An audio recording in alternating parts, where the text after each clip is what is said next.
3 times. In the span of approximately 5 hours, I completely gave in and I accepted that I, Talia, as I have known her for the past 3 decades, was dying. And inside my head, I actually died. Let me tell you about the time when I had the genius idea to eat an entire bar of magic mushrooms chocolate in my apartment all by myself.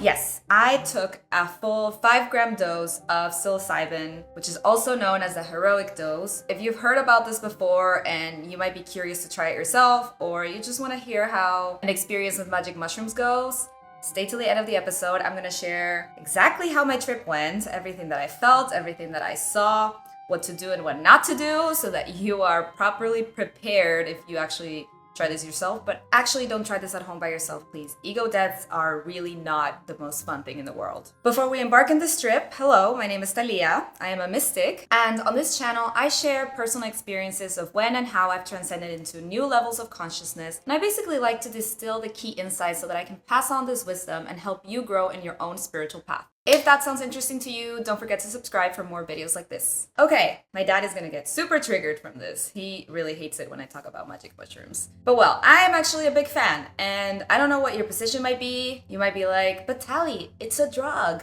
I mean, they grow straight from the ground. They're totally natural. Way more natural than those skinny margaritas that you all consume during happy hour. But okay, let's be real. They are controversial, and as with anything, they should not be consumed in excess, especially if you've never done them before. So let me explain to you why I did what I did. I actually don't do any recreational drugs, but magic mushrooms, they always interested me because, well, I've done a lot of research on them, and I just loved hearing about how they expand your consciousness and they really connect you with yourself, they really connect you with nature, and that's what I'm all about, right? And interestingly, one day I was sitting in a meditation circle and I was telling the woman next to me how I was really looking forward to one day doing a psilocybin ceremony, and she was like, oh, I actually run those. And I was like, what? Perfect synchronicity. So I scheduled a session with her. We did a one-on-one.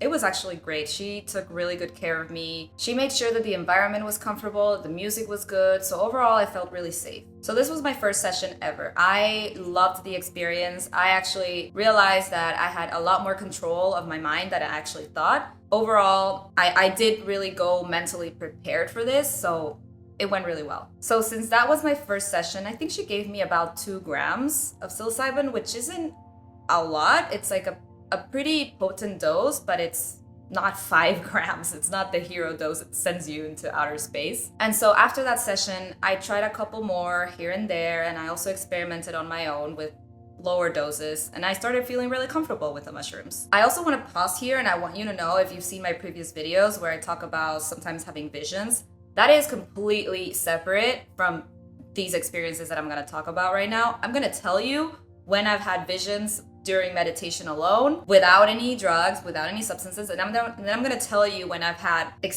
crazy experiences or visions while taking mushrooms, just to be fully transparent. Because ultimately, you don't really need mushrooms or any external substance to get you to connect to the higher dimensions. You can do that purely with meditation, with breath work. I've just been in a journey in the past couple of years where I've experimented with different things. So that's why I'm here to share like what's worked for me, what I've liked, what to avoid, and what to try if you're interested. All right, so let's get into it. So as I said before, at this point, I was feeling really comfortable with mushrooms, and I just really wanted to go inwards a little more, and I wanted to experiment and see how it would go if I took a higher dose than what I had experimented with before. And I actually didn't plan on taking the full 5 grams. I was planning on taking half the bar. I was gonna take 2.5 up to 3 grams. But as the night went on, I took the 3 grams and an hour and a half passed, and I wasn't really feeling much of an effect.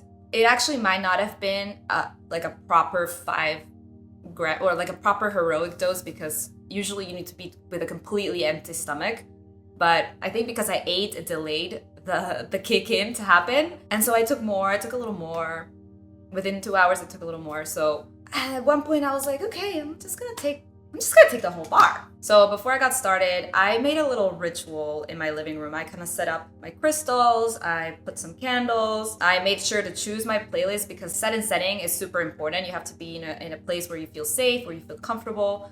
So I put Nora Jones because I don't know, I feel really good with her music. And I set my intention, and my intention was to connect with my soul, to connect with my guides, and to try to understand a little more why I was getting some of these like really sad thoughts every once in a while. So it was very loose. I just kind of left it for the medicine to do its work. So I just lay down here in my living room, on top of my yoga mat, and I just kind of, gave in to the experience. And as time passed, I started to notice that the lights were getting brighter and everything was feeling more vibrant. And then a little more time passed, and then things start feeling like they're kind of moving. And I look at the buildings and I notice that the lines are getting kind of wavy, and it's really a beautiful experience when you feel like you're starting to merge with everything. Then I close my eyes, and that's when I start to see the divine geometry, these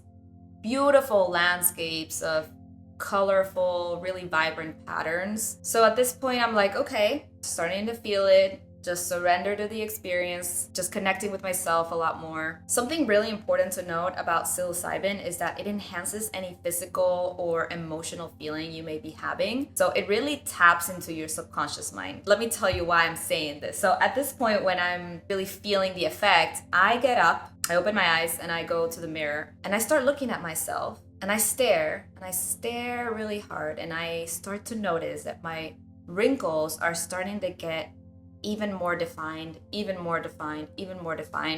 And I get to the point where I am seeing myself old, as in like 70 years old. I am completely wrinkled. It was incredible to see this just like live in front of me. So it's basically this feeling I'm having lately of like, yeah, I'm aging, right? And it was just being projected at me directly. And I try not to judge it. So that's super important, to try not to judge what you're seeing. But it was like basically some programming that I have of a fear of aging that was coming out. So I'm like, okay, this is getting really trippy. I'm just gonna go lie down in my bed. So I lie down, I close my eyes, I'm relaxing into it. And all of a sudden I start feeling super sentimental. And I start crying, like uncontrollably. And I had this little tape recorder because I was like, I want to remember like all the insights that I'm getting, because you get so many insights that you really want to almost write them down, but at the same time you don't want to be distracted from the experience, like not be distracted and not be present. So obviously this is a cheap ass recorder, and at the end it didn't work because I was tripping. I was not using this properly. But I just remember grabbing this recorder and being like, I've been so hard on myself, like I am so sorry. And I just remember telling myself and forgiving myself for being so hard and being so critical of me. And then a few moments later, I realized that the music is really sentimental too. And this is why set and setting is super important, because the mushrooms are gonna basically synchronize you with whatever frequency is in your environment, right? So the music had gotten really sad. It wasn't Nora Jones anymore. I think the playlist ended, and then it just went into some other thing that was super sad music. So then I was crying like crazy. So in that moment of consciousness, I think I grabbed my phone and I'm like, go back to Nora Jones, and the keyboard is like popping and it's like super vibrant. And I'm like, ooh, that's super cool. So you kind of go in and out of consciousness when you're in the trip. The next thing I remember, I am way deeper into my journey, and I'm starting to lose clarity of what's real and what isn't. There's kind of this ping pong match going on in my head, and I'm starting to really freak out because I now realize that there's two voices talking. Shit, I don't feel good. I think I went too far with the mushrooms. Girl, you're fine. It's all in your head. No. This is starting to get freaky. Can you just calm down and regulate yourself? This is how people end up in psych wards. Oh my god! Why do you want to go back to being how you were anyway? You're depressed, remember? What are you holding on to? No, I don't want to lose me. I don't want to lose my body. I've worked so hard on myself. So you're holding on to your fancy Google job? That job that you don't actually like, which you set yourself, that you sold your soul for? You're holding on to your body? None of that is gonna matter anyway. You're done, sis. Oh, no. At this point, I completely gave up. I was in so much despair that I decided that I was just going to accept that I was never going to be the same again. I completely surrendered. But you know what's the beautiful thing about surrendering? That the suffering stops. Immediately after I decided to surrender, I was in a new chapter of my trip, and I was fully back in my body and things were fine again. And I was once again connected with myself and experiencing something else. And then before I knew it, I was back in that loophole and I was losing my shit once again. And then I had another ego death. This was the second ego death. Exactly the same. I went crazy and I accepted and I died.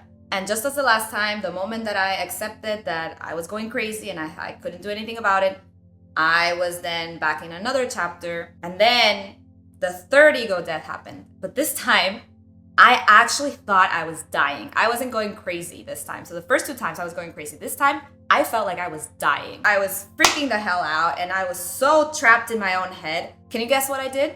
I accepted that I was gonna die. The next thing I remember, I'm getting up from my bed and I realize I'm hungry. And I get out, I go to my fridge and I get out a frozen pizza. And I ate the whole thing all by myself. And at this point, I'm still kind of like in and out. Like, I don't know what's going on.